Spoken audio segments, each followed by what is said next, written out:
So good morning everybody, myself Acharya Vishvendra. I was just explaining about the Kundalini Shakti. So if you want to know more about this, you can refer to my book Who Am I by Acharya Vishvendra. It's available on Amazon, Flipkart and Notion Base.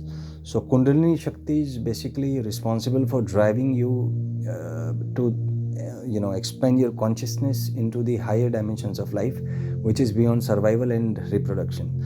Because generally a human body is capable to think only about survival and reproduction as per there are issues with any species. The fundamental task is to survive and reproduce, but humans are intelligent over other species and they have the capability to think beyond the present.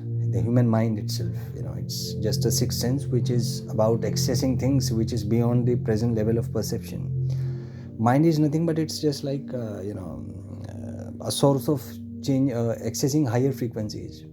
It can think about something which is not existing, which is not at present, which is in some higher dimension. So mind is from where sixth sense begins, and it's the starting of the higher dimensions.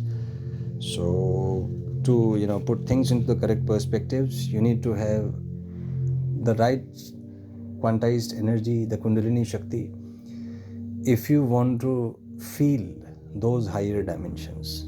That is the concept of Kundalini Shakti over here.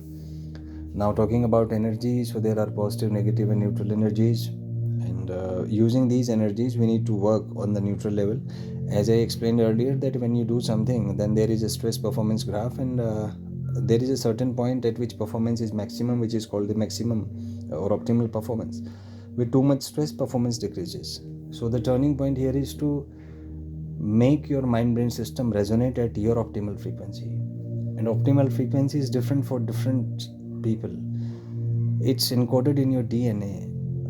Everybody is limited by the physical dimensions by his DNA. So you can do only those things which are permitted by your DNA. If you try to escape beyond that, you will not be able to perform. So working with limited the limitations imposed by nature on you is the only key to achieve optimal success.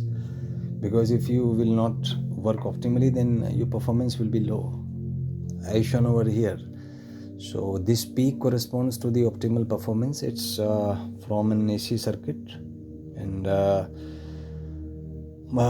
you can say that effect of damping. So here output is high, you can see that amplitude is high, so damping is low over here. And here if damping is high, then output will be low, as shown over here. So it corresponds to the resonance in mechanical systems, as human beings are also a sort of the neural patterns inside human beings are sort of current flow in a particular electrical circuit.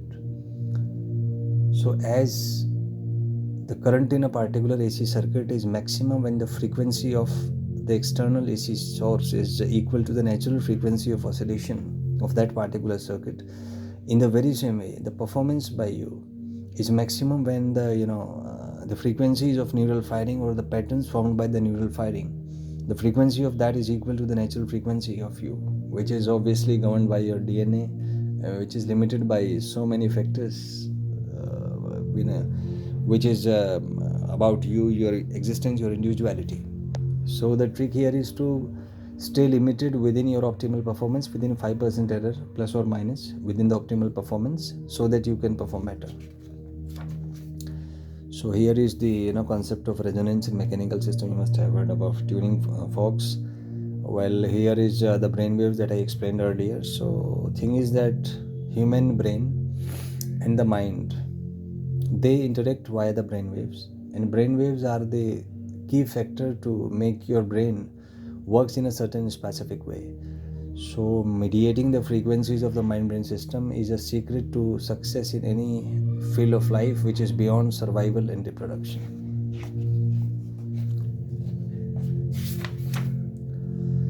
Now let's begin with chapter 6, which is challenges during competitive exams. So the first challenge is fear of questions. So generally when a student solves a particular question, he is afraid he is not mentally capable to adapt to the process of solving that particular question. So the first challenge is fear of questions. Second is anxiety, as you can see over here. Third is exam phobia, students are generally afraid of giving exams. Next is depression. So next is mental fatigue. So there are certain factors which there are challenges during exam. It seems like you don't have energy.